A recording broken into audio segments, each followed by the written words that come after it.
जब भी भगवत वार्ता संबंधी, भगवत कथा संबंधी चर्चा होती है तो प्राय करके यहां से कहा जाता है कि श्रवण मंगलम, किसको सुनने मात्र से मंगल होता है।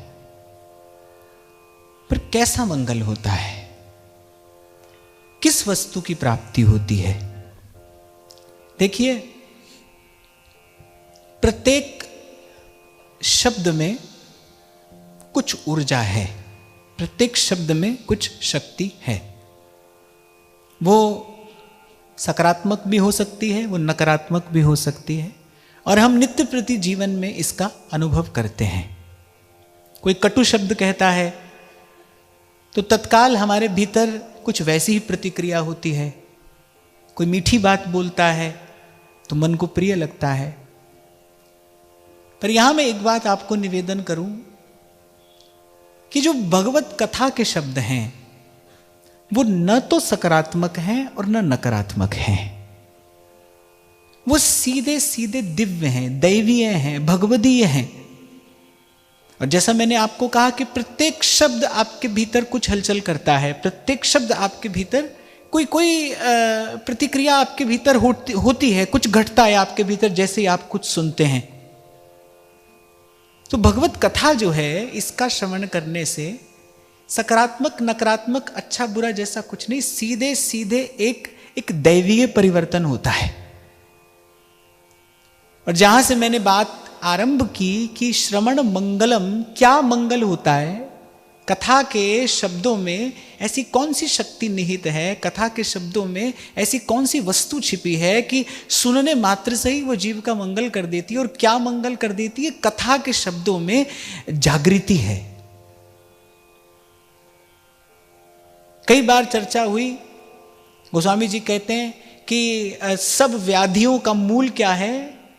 मोह।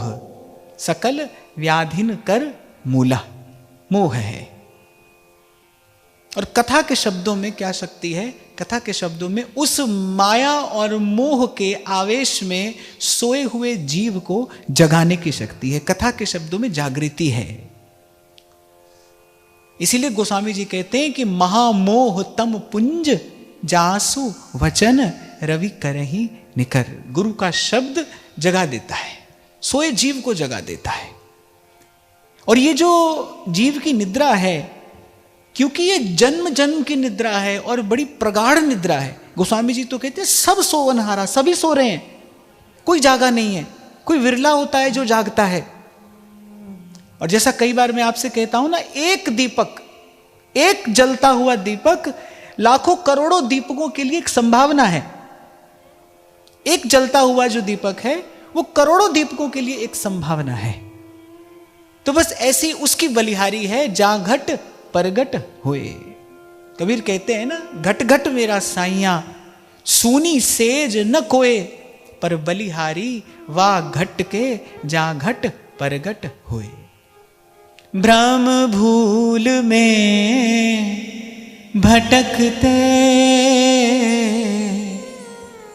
उदय हुए जब भाग, मिला अचानक गुरु मुझे, लगी लगन की लाग। और मुझे तो लगता है कि कोई राजा होकर जन्म ले, भिक्षुक होकर जन्म ले, समृद्ध होकर मरे, दरिद्र होकर मरे। कबीर कहते हैं ना, आए हैं सो जाएंगे, राजा रंक फकीर, कोऊ सिंहासन चढ़ चला और कोऊ बंधा जंजीर। गुरु के मिलने से पहले, अच्छा हो बुरा हो, राजा हो भिक्षुक हो, पर वो सब एक सा ही है।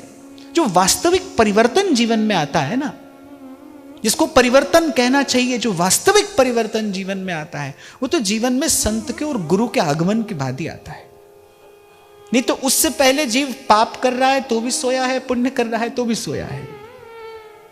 पाप पुण्य की डोर में बंधा जीव, आस की पास में बंधा जीव सोया ही है। पुण्य भी जीव करता है तो संसार के सुख को प्राप्त करने की आशा से ही तो करता है। ये करके कुछ मिलेगा, ये करके कुछ पा जाऊंगा, इसी आशा से ही तो जीव पुण्य करता है। मैं तो कहता हूं वास्तविक पुण्य भी जीवन में संत और गुरु के आने के बाद ही होता है। वही आपको सिखाता है भाई, करण करावण हार आप करने वाले नहीं हो। कोई अगर अच्छा भी आप कर रहे हो तो कोई आपसे करा रहा है। ये तो मैं आपको अपने जीवन का अनुभव बता रहा हूं।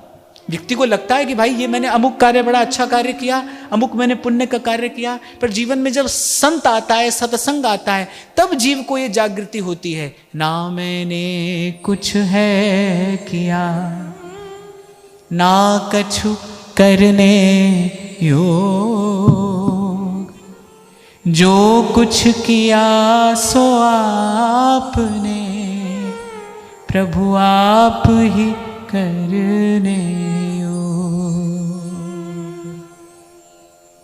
ये खबर भी तो सत्संग की कृपा से ही पड़ती है ना। संत ही तो बताता है। हम भी ऐसा ही कर रहे थे, हम भी उसी कक्षा में ही पढ़ रहे थे। हमको भी ऐसा लगता था भाई जो अच्छा कर रहे हैं इसका फल मिलेगा, कुछ मिलेगा। वो कुछ पाने की लालसा से ही करते थे, पर ऐसा नहीं कुछ नहीं मिलता है, मिलता है, कुछ तो मिलता ही है। जो जस करे सो तस फल चाखा। पर जो पहले कभी मैंने आपसे कहा था ना, उस सब का फल अंततः क्या है? करना, भरना और मरना। संसार की सवारी कोई भी हो भाई, साइकिल हो तो भी आप एक स्थान से दूसरे स्थान तक पहुंचोगे। वो पहला स्थान भी संसार होगा, दूसरा भी संसार होगा। और आप हवाई जहाज में बैठ जाओ, आप हवाई जहाज में बैठ जाओ, वो भी क्या करेगा? एक जगह से आपको उठाएगा, दूसरी जगह पर आपको उतारेगा, पर वो दोनों ही जगह है तो संसार में ही ना। आरंभ भी संसार है, अंत भी संसार है। कृपा है, गुरु की कृपा है, संत की कृपा है, जो आपको इस मंडल से बाहर ले जाती है। जहां कल व्यास जी कह रहे थे, जहां न भव भय रोग। व्यास जी कहते हैं सत्संग की कृपा से अब उस परम पद की आशा जगी है, जहां न भव भय रोग। जैसे भगवत रसिक देव कहते हैं, हमारे वृंदावन उर और माया काल जहां नहीं व्यापे, जग की दौरा दौर हमारे वृंदावन उर और। पर सब मंगलों का मूल क्या है? संत विशुद्ध मिलहि परिते ही, चितवत राम कृपा करिजे ही, चितवत राम कृपा करिजे। नारद जी बड़े व्याकुल हो गए जब कोई समाधान नहीं मिल रहा। खूब वेद का पाठ कर लिया और अनेक बार गीता जी का गान करके सुना दिया। सब वेद शास्त्रों का पाठ हो गया, गान हो गया, अनुष्ठान हो गया, लेकिन वो ज्ञान और वैराग्य अचेत ही पड़े हैं। ऐसे आंख खुलती है फिर मुंद जाती है, उठने का प्रयास करते हैं पर फिर गिर जाते हैं।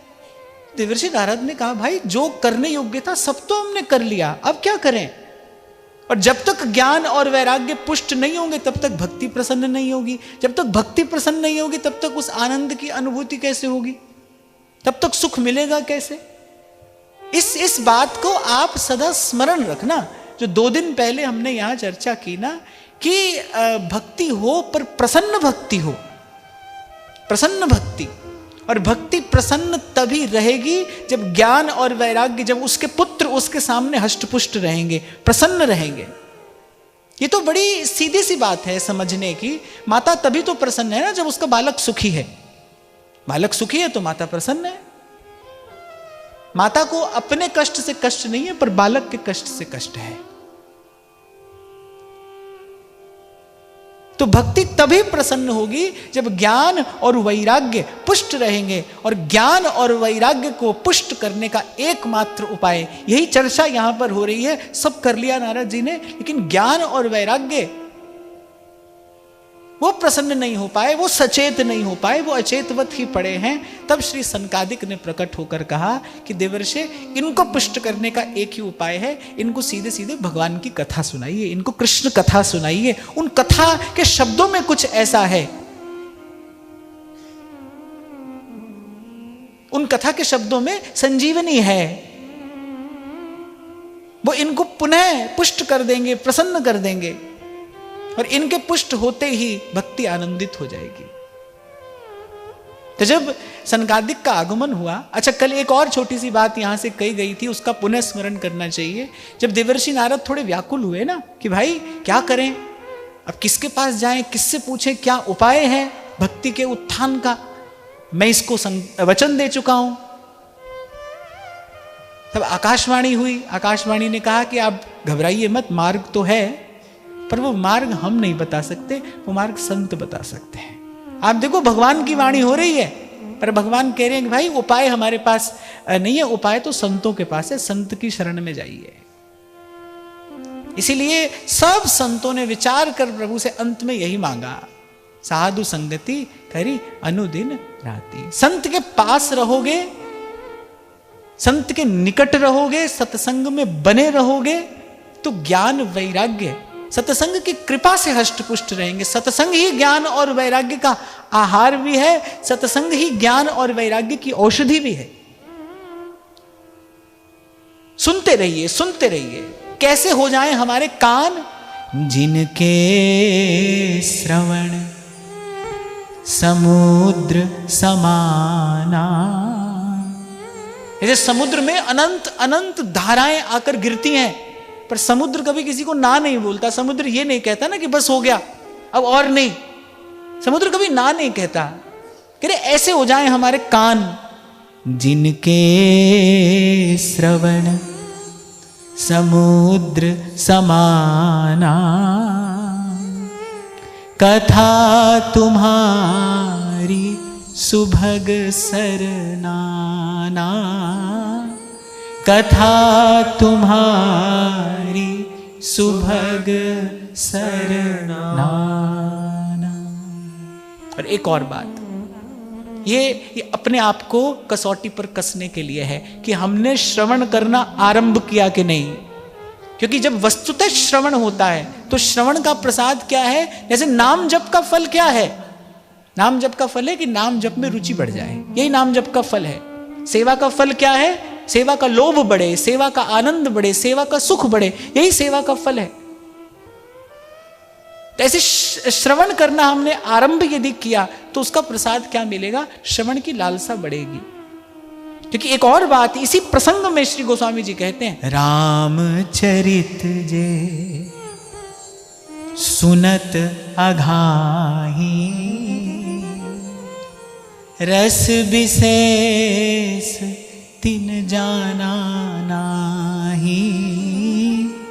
रस विशेष तिन जाना नाही। रामचरित जे सुनत अघाही। रस विशेष तिन जाना नाही। उस दिन मैं आपको कह रहा था ना कि कभी कभी व्यक्ति राग के रस को तो नहीं जानता पहचानता, केवल और स्वर और ताल के माधुर्य से भी सुख लेता है। तो कभी कभी ऐसे भी होता है। पर कथा का एक रस विशेष है। कथा का रस विशेष क्या है? भगवदीय रस ही कथा का रस विशेष है। स्वर ताल का रस कथा का रस नहीं है, गीत संगीत का रस कथा का रस नहीं है। कथा का रस क्या है? भगवदीय रस ही कथा का रस है। और जब जब भगवत रस का आवेश होता है तब संसार की विषय वासना उसकी कृपा से स्वतः निर्मूल हो जाती है। तो इसलिए मैंने कहा कि ये कुछ बात गोस्वामी जी ने कही है इसलिए ताकि हम अपने आप को इस कसौटी पर कसे कि भाई अभी तक सुन ही रहे हैं या श्रवण करना आरंभ किया है। नारद जी तो भक्ति सूत्र में कहते हैं, कथादिश्व अनुराग इति गर्गः। अरे महर्षि गर्ग के मत में तो कथा में अनुराग हो जाए यही भगवान की भक्ति है। और ऐसे ऐसे महापुरुषों का वर्णन मिलता है कि जो सतत भगवत कथामृत का ही पान करते हैं, बस यही उनकी भक्ति है। सनकादिक कैसे है? 3 श्रोता बन जाते हैं, 1 वक्ता बन जाता है।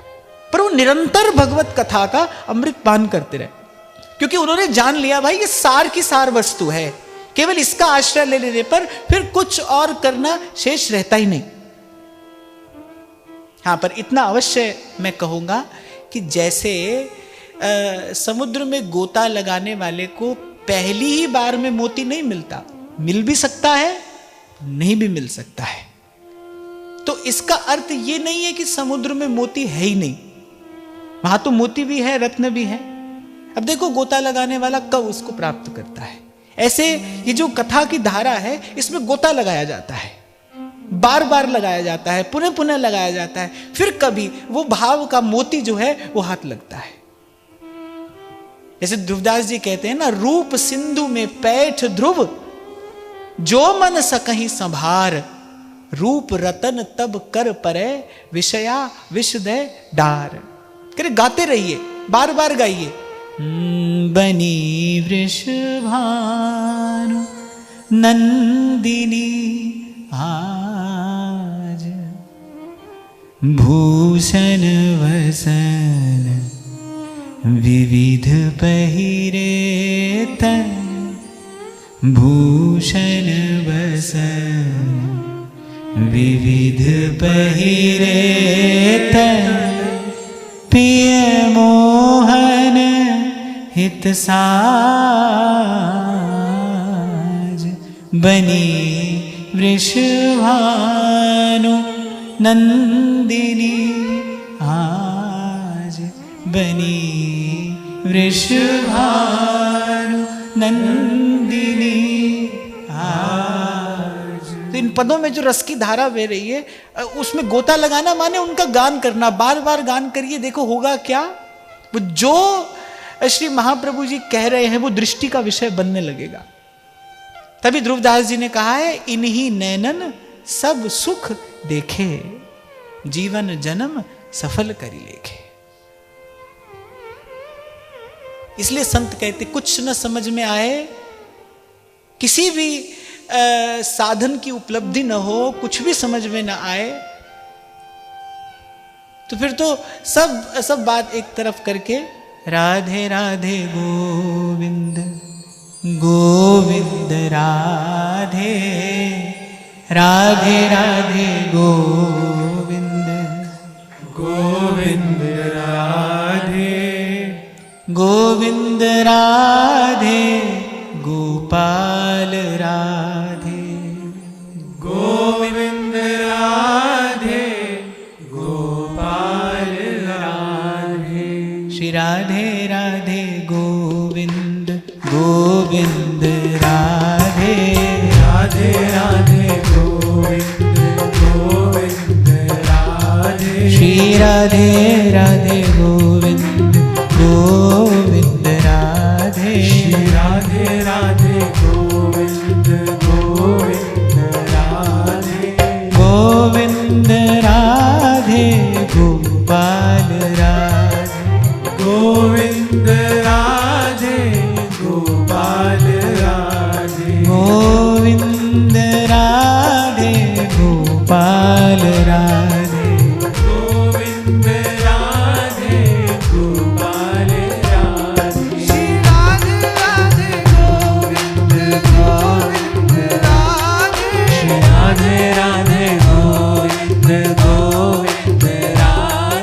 राधे राधे गोविंद गोविंद राधे। श्री राधे राधे गोविंद गोविंद राधे। महाराज वाणी में कहते हैं ना, तहां वैकुंठ जहां कीर्तन तेरा,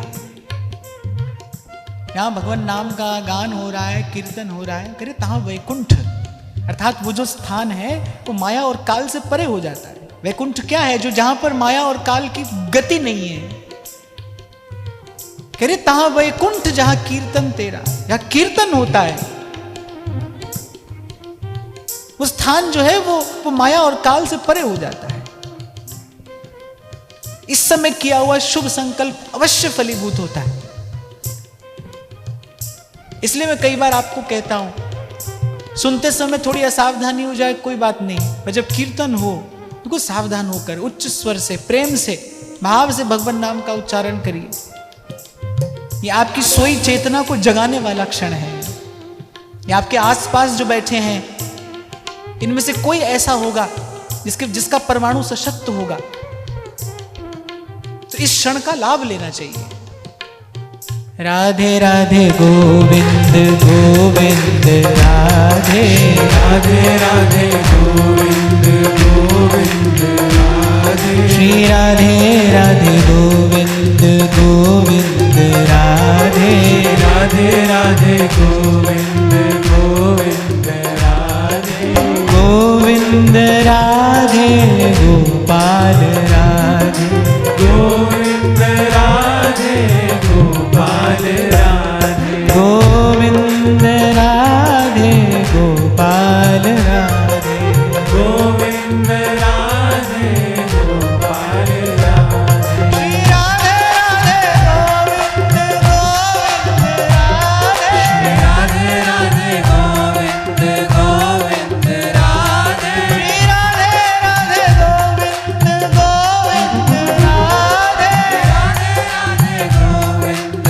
गोविंद राधे, गोविंद राधे गोपाल राधे, गोविंद राधे गोपाल राधे, गोविंद राधे गोपाल राधे, गोविंद राधे गोपाल राधे, श्री राधे राधे गोविंद गोविंद राधे, राधे राधे गोविंद गोविंद राधे, श्री राधे राधे गोविंद गोविंद राधे, राधे राधे गोविंद गोविंद राधे,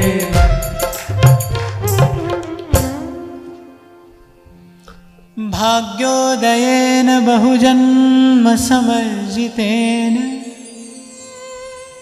सत्संगमं च लभते पुरुषो यदा वै अज्ञानहेतुकृतमोहमदान्धकार नाशं विधाय हि तदोदयते विवेकः। साधुनाम दर्शनम पुण्यम। संत के दर्शन में एक विशेष प्रकार की एक शीतल अनुभूति होती है। जब संत का दर्शन होता है ना, त्रिताप से तपे हुए जीव को, आपने भी शायद कभी अनुभव किया हो कि कभी कभी किसी को देखते ही आपको नेत्रों से अश्रु प्रवाह होने लगता है, आप जानते भी नहीं ये क्यों हो रहा है। कभी किसी संत का दर्शन करते ही ऐसे आपका हृदय जो है वो द्रवीभूत हो जाता है। ऐसा बहुत लोगों का अनुभव भी मैंने पढ़ा कि जब कथा में आए, आकर बैठे, तो पता नहीं क्यों ऐसे ऐसे अश्रुधारा बहने लगी। वो क्या है? वो आत्मा को मिली सुखानुभूति है। जब आत्मा सुखी होती है तब ऐसा लक्षण प्रकट होता है, जब आत्मा को सुख होता है। तो नारद जी कह रहे हैं, भाग्योदयेन बहुजन्म समर्जितेन, आप जैसे संतों का दर्शन बहुजन्म समर्जितेन, अनेक अनेक जन्मों के जब पुण्य संचित होते हैं, बड़ भागी मैं सतगुरु पाया, मन की दुविधा दूर न साई, जो वस्तु मैं ढूंढी जग में, सो वस्तु घट भीतर पाई। सत्संगमम च लभते पुरुषो यदा वै। और फिर नारद जी कह रहे, यदि ऐसा सत्संग हो जाए, यदि आप जैसे किसी भगवत प्रेमी का, किसी महानुभाव का, किसी समर्थ का दर्शन हो जाए, तो फिर नारद जी कहते हैं, अज्ञान हेतु कृत मोह मदांधकार, मोह का, मद का अंधेरा फिर सदा सदा के लिए छट जाता है। नाशम विधायत हितदोदयते विवेक। इसलिए बहुत सत्संगति की महिमा विचार कर संत कहते हैं, तुलसी संगत साध की कटे कोटि अपराध। तराजू लेकर तोली महिमा, तुलयाम लवे नापिना स्वर्गम ना पुनर्भवम भगवत संगी संगस्य मर्त्यानाम किमुताशिषः। मैं तो इस भाव का बहुत बार विचार करता हूं, देर तक विचार करता हूं। ऐसा अभी आपसे मैं कह रहा था ना, खाना पीना, सोना मरना, आना जाना, और ये सब, उसमें भले कुछ भी आपको मिल रहा है, छोटी से छोटी वस्तु या बड़ी से बड़ी वस्तु, पर अंततः सब मिलाकर अंतिम निचोड़ क्या है? संसार है, आवागमन है, आना और जाना है और दुख पाना है, क्लेश है, यहां क्लेश है। कल मैं आपसे कह रहा था ना, संग फिरत है काल भ्रमत नित शीस पर। परम श्रद्धेय स्वामी श्री रामसुख दास जी महाराज से एक बार किसी ने पूछा, उनकी एक छोटी सी पुस्तक है, उसमें बात लिखी है। उनसे एक बार किसी ने पूछा कि आप अपने जीवन का अनुभव बताइए। हम भी साधक हैं, साधना के मार्ग पर आगे बढ़ना चाहते हैं, आप कुछ अपने जीवन का अनुभव बताइए। तो स्वामी जी ऐसे मुस्कुराते हुए बोले हमने बहुत कष्ट सहा है, आप भी सही है, यहां बहुत कष्ट है। इसलिए महाप्रभु कह रहे, यही डर ही डरप, इस कष्ट से डरिए।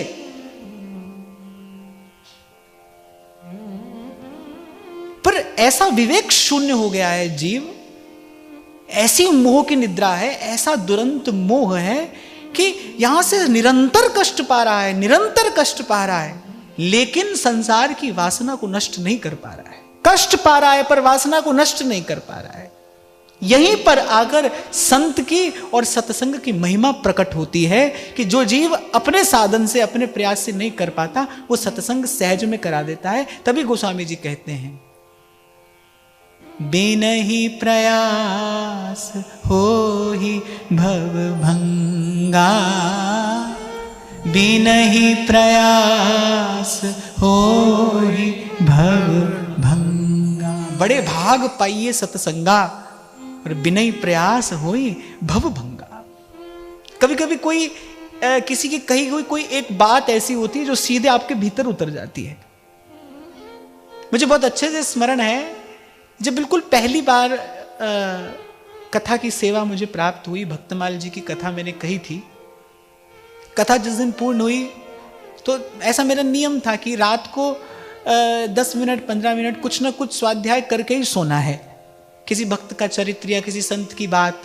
ऐसा बहुत लंबे समय तक ऐसा नियम रहा कि भाई कुछ विचार ऐसा हो जिसका विचार करते करते ही सोना है। श्री डोंगरे जी महाराज की भागवत में मैंने पढ़ा था कि शैया पर साधक को विशेष सावधान रहना चाहिए।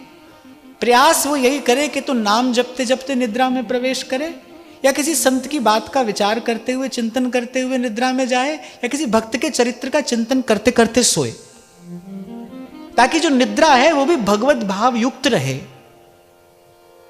नहीं तो क्या होता है, जो कष्ट प्रकट में नहीं आता वो स्वप्न में आता है। स्वप्न में भी तो संसार ही देखते हैं, स्वप्न में भी तो जीव भटकता ही है, संसार के दृश्य देखकर ही तो जीव भटकता है। तो तब से ऐसा कुछ नियम बना और बड़े दीर्घ काल तक ये नियम रहा और इससे बड़ा लाभ मिला।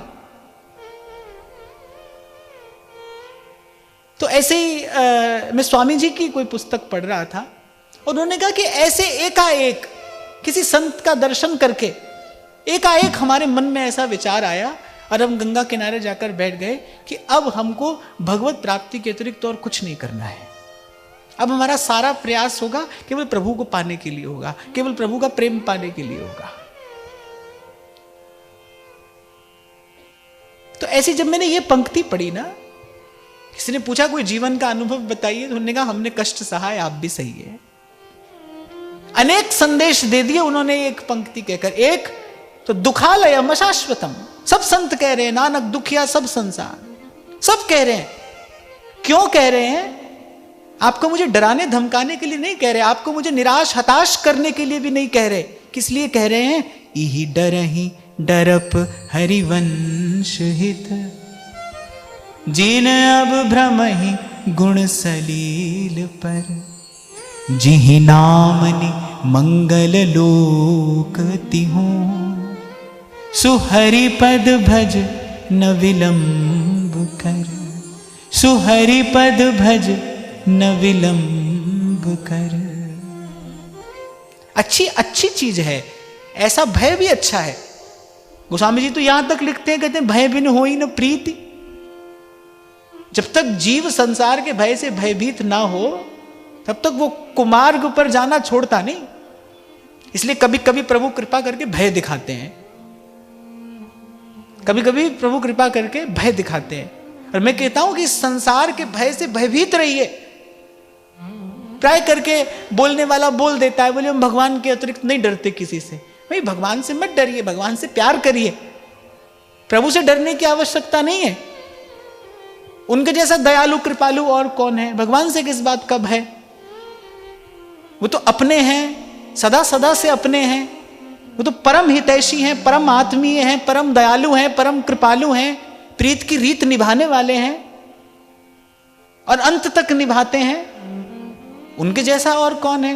उनसे मत डरिए, भगवान की माया से डरिए।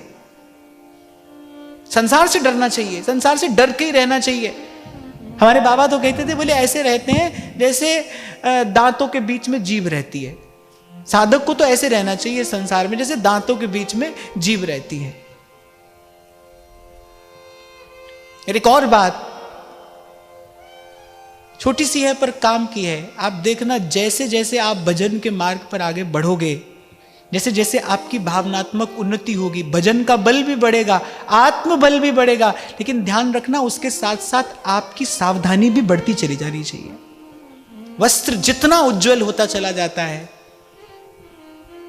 उस पर दाग लगने का भय उतना ही बढ़ता चला जाता है, उसको उतना ही संभाल कर रखना पड़ता है।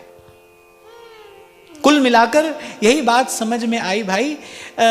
चैन की नींद तो जैसे व्यक्ति अपने घर ही जाकर सोता है ना, कितना भी बढ़िया होटल ले ले, महंगे से महंगा ले ले, पर क्यों कहते हैं सब लोग ईस्ट और west home is the best? किस लिए कहते हैं? इसीलिए क्योंकि चैन की नींद अपने घर में आती है। और मैं तो कहता हूं अपने घर में भी अपने बिस्तर पर आती है।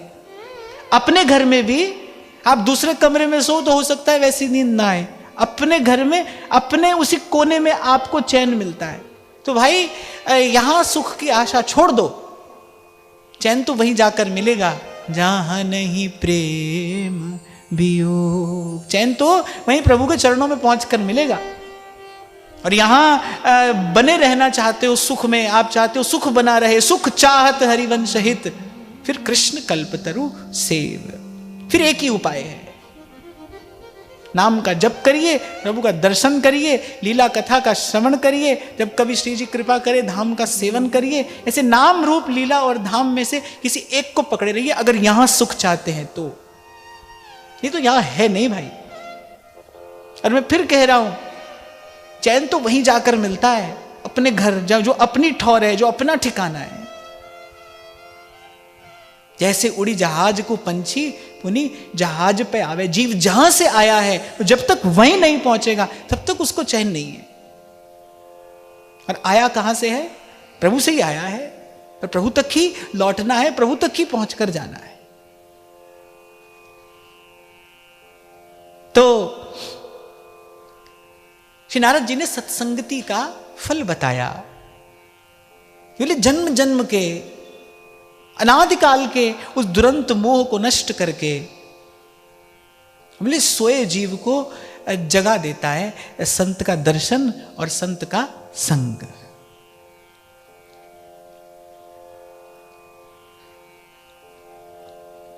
फिर नारद जी ने सनकादिक से पूछा कि आपने उपाय बता दिया है कि इनको कथा सुनाइए, प्रभु की कथा, इनको श्री कृष्ण कथा सुनाइए, इनको भागवत की कथा सुनाइए। और मैं आपको स्पष्ट करता चलूं कि जैसे ही मैं भागवत कहूं आप समझ जाएं भक्ति ज्ञान और वैराग्य की त्रिवेणी। भागवत अर्थात भक्ति ज्ञान वैराग्य की त्रिवेणी, उसका नाम भागवत है, जिसमें गोता लगाते ही महाराज परीक्षित को मिल गए श्री कृष्ण। माने जो आपको कल का कोई लोभ नहीं देती, कल का कोई आश्वासन नहीं देती, वो जो हाथ की हाथ और साथ की साथ आपके हृदय में कृष्ण अनुराग का दीपक जला देती है। इसीलिए कहा यस्याम वही श्रूयमाणायाम कृष्णे परम पुरुषे भक्तिरुत्पद्यते। सुनते सुनते सुनते सुनते आप देखोगे कि कुछ घट गया भीतर। आप जो थे अब आप वो नहीं हो।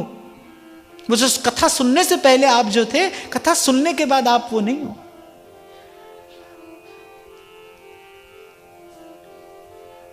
तो नारद जी ने कहा जब आपने इतना सुंदर उपाय बता दिया है, अब विलंब नहीं करना चाहिए, तो बताइए कहां पर बैठकर ये कथा हो।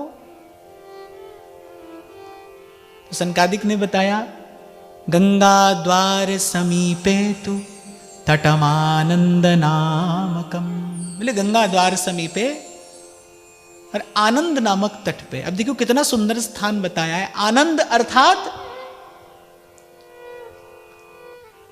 बहुत पहले हमने यहीं से चर्चा की थी, सुख का विपरीतार्थक शब्द क्या है? दुख। हर्ष का विपरीतार्थक शब्द क्या है? शोक। पर आनंद का कोई विपरीतार्थक शब्द नहीं है। सुख के पीछे दुख है, हर्ष के साथ शोक है, और आनंद के आगे पीछे केवल आनंद ही है। तो सनकादिक ने कहा आनंद नामक तट पर आप इस भागवती कथा का, इस कृष्ण कथा का ये अमृत बाहिए आनंद नामक तट पर। मुझे कहीं ऐसा लगता है कि इसमें भी एक रहस्य छिपा है। आनंद नामक तट ही क्यों कहा श्री सनकादिक ने? मैं कहता हूं कि जितनी देर सत्संग में आई है ना, कम से कम उतनी देर के लिए, और ये अभ्यास से सध जाएगा। अभ्यास से ऐसा संभव है। वैसे तो अभ्यास से कुछ भी संभव है। भगवान तो कह रहे अभ्यास से ये कभी नियंत्रण में न आने वाला मन भी नियंत्रित हो जाता है। तो अभ्यास से तो कुछ भी संभव है।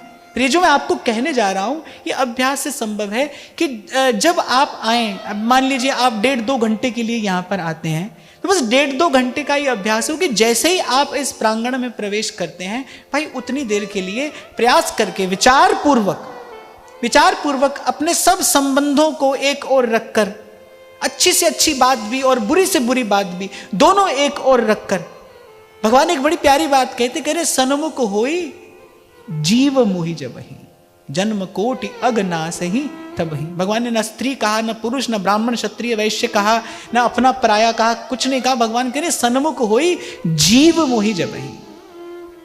और जीव कौन है? जीव न किसी का माता है, न पिता है, न भाई है, न बंधु है, न सखा है, न मित्र है, न पुत्र है। जीव क्या है? ईश्वर अंश जीव अविनाशी चेतन अमल सहज सुख राशि। चेतन अमल सहज सुख राशि। जीव कौन है? भगवान का है। बस जीव का यह परिचय है कि जीव भगवान का है। तो ऐसे जितनी देर के लिए आप यहां आते हैं ना, अभ्यास पूर्वक कम से कम उतनी देर के लिए सब बात एक और रखकर, और मैं आपको फिर कह रहा हूं भाई अभ्यास से ऐसा सध जाता है। इसके लिए अभ्यास की आवश्यकता है। आपको सतत अभ्यास करना पड़ेगा कुछ दिन, फिर आप देखोगे कि वो विचार दृढ़ होता जा रहा है। अरे संसार के विचार का पुनः पुनः अभ्यास करके जीव संसार का हो गया ऐसा लगता है। इसका किसके मूल में कारण क्या है? संसार के विचार का बार बार अभ्यास किया है।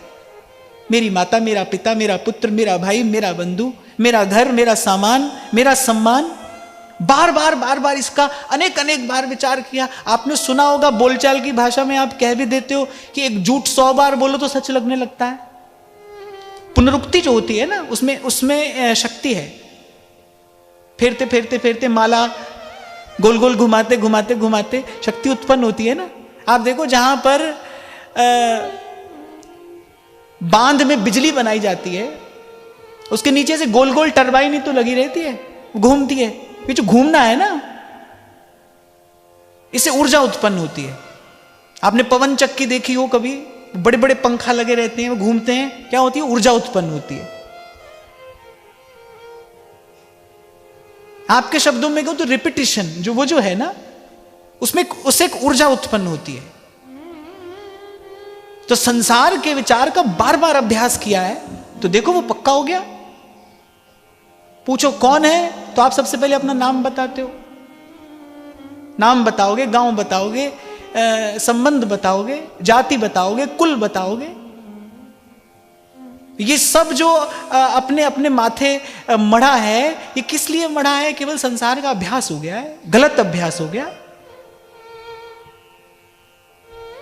इसलिए तो भगवान आदि शंकराचार्य के गुरुदेव ने किस दिन कहा, भाई अब तुम्हारी शिक्षा दीक्षा पूरी, तुम्हारे को ज्ञान हो गया, अब कुछ और जानना बाकी नहीं। उन्होंने जब पूछा, उन्होंने द्वार खटखटाया, पूछा कौन है? हम भगवान शंकराचार्य ने सोचा क्या उत्तर दूं, मैं शंकर, ये तो शरीर का परिचय हुआ, क्या उत्तर दूं? तो वही द्वार पर खड़े होके गाया, मनोबुद्धिरहंकार चित्तानि नाहं न च श्रोत्र जिह्वे। और ये सब कह के फिर अंत में क्या कहते हैं? चिदानंद रूपः शिवोहम शिवोहम। अच्छा, शिव का अर्थ क्या है? जहां प्रपंच की आत्यंत की निवृत्ति हो गई है, जहां जीव कल्याण स्वरूप हो गया है, मंगल स्वरूप हो गया है, उसे कहते हैं शिव रूप हो जाना। जहां जीव शिव स्वरूप अर्थात उसके सब अमंगल नष्ट हो गए, उसके प्रपंच की आत्यंत की निवृत्ति हो गई है। अब पुनः माया में पड़ने का भय नहीं है, अब पुनः संसार चक्र में गिरने का भय नहीं है। जहां पहुंचकर तो बाहर से ही उन्होंने ये कहा, चिदानंद रूपः शिवोहम शिवोहम। और गुरुदेव ने अंदर से कहा, भाई अब जाओ, तुम्हारा काम हो गया, जो तुमको प्राप्त होना था हो गया। माने तुम अपने सहज स्वरूप में स्थित हो गए। डॉक्टर के पास एक व्यक्ति क्यों जाता है? रोग है, औषधि लेने के लिए गया, रोग दूर हो जाए, फिर डॉक्टर के पास क्यों जाना है?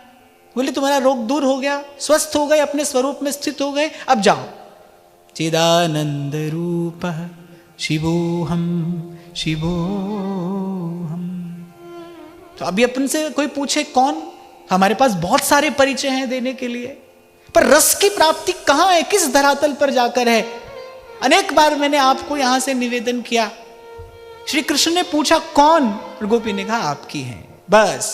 तब ठाकुर जी ने कहा अब ये रस की पात्र हो गई है, अब ये अधिकारिणी हो गई है, अब सब झमेला छूट गया है, अभी अपने स्वरूप में स्थित हो गई हैं। क्योंकि जो श्री कृष्ण पिलाने वाले हैं ना, वो बड़ा बड़ा गाढ़ा रस है, गरिष्ठ वस्तु है, वो प्रेम गरिष्ठ वस्तु है।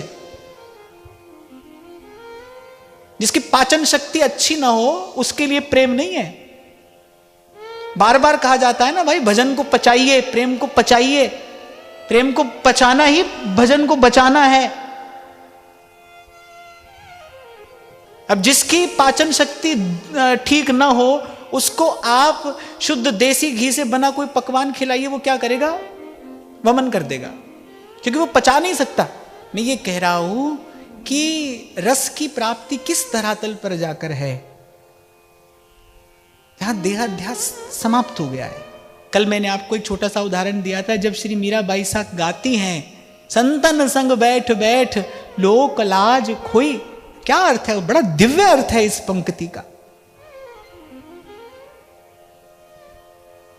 इसका अर्थ ये नहीं है कि वो ये सूचना दे रही है कि अब मैं निर्लज्ज हो गई हूं, ये अर्थ नहीं है इसका। कहीं लोक लाज खोई, अब मेरा देहाध्यास छूट गया है। अब न मैं स्त्री हूं, न मैं रानी हूं, न मैं राजघराने की बहू हूं। अब तो मैं कृष्ण की हूं, बस यही परिचय है मेरा, मैं कृष्ण की हूं।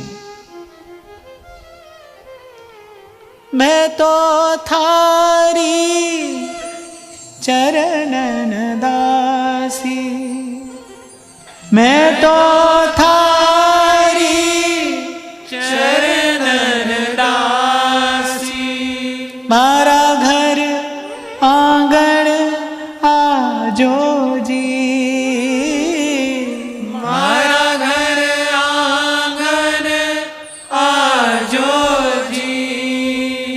मीरा के प्रभु समरथ स्वामी, मीरा के प्रभु समरथ स्वामी, मीरा के प्रभु समरथ स्वामी, मीरा के प्रभु समरथ स्वामी, बेड़ा पार लगा जो जी सांवरा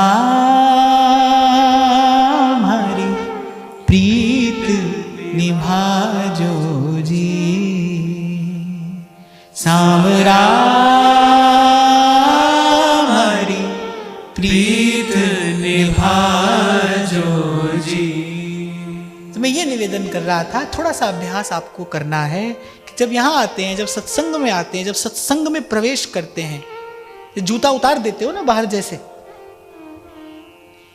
जूते की जोड़ी बाहर उतारते हो ना, ऐसे अहमता ममता भी बस अपने मन को यही अभ्यास कराना है भाई, 1.5 घंटे के लिए अब हम किसी के नहीं हैं।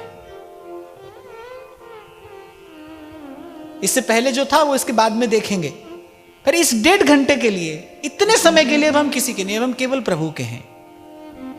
कहने का तात्पर्य यह है, प्रभु के सन्मुख जब कोई जीव होकर जाता है, अर्थात प्रभु का होकर जाता है, जीव अर्थात जो प्रभु का है, केवल ईश्वर अंश मात्र नहीं है, वो प्रभु का सेवक भी है, प्रभु का दास भी है। और वेद तो कहता है वो प्रभु का सखा भी है। द्वासुपर्णा सयुजा सखाय, वो सखा भी है। और मैं आपको ये बात इसलिए कह रहा हूं कि इसका अभ्यास करना पड़ेगा, क्योंकि केवल कहने भर से ऐसा नहीं होगा। मन तो यहां बैठे बैठे भी सब छलांग लगाता है ना बाहर। यहां पर जब आप बैठते हैं, ये तो खैर सत्संग का प्रभाव है जो समेट लेता है मन को, लेकिन फिर भी जब जब मन को अवसर मिलता है, जैसे ही मन को अवसर मिलता है, मन अपनी उछल कूद तो कर ही लेता है। तो इसलिए मैंने कहा भाई इसका अभ्यास करना। तो 1, 2, 4, 5, 10 दिन में हो सकता है सफलता ना मिले, पर अभ्यास से सफलता मिलती है, ये बात निश्चित है। करते करते होने लगता है, ये बात निश्चित है। देर सवेर होगा पर होगा।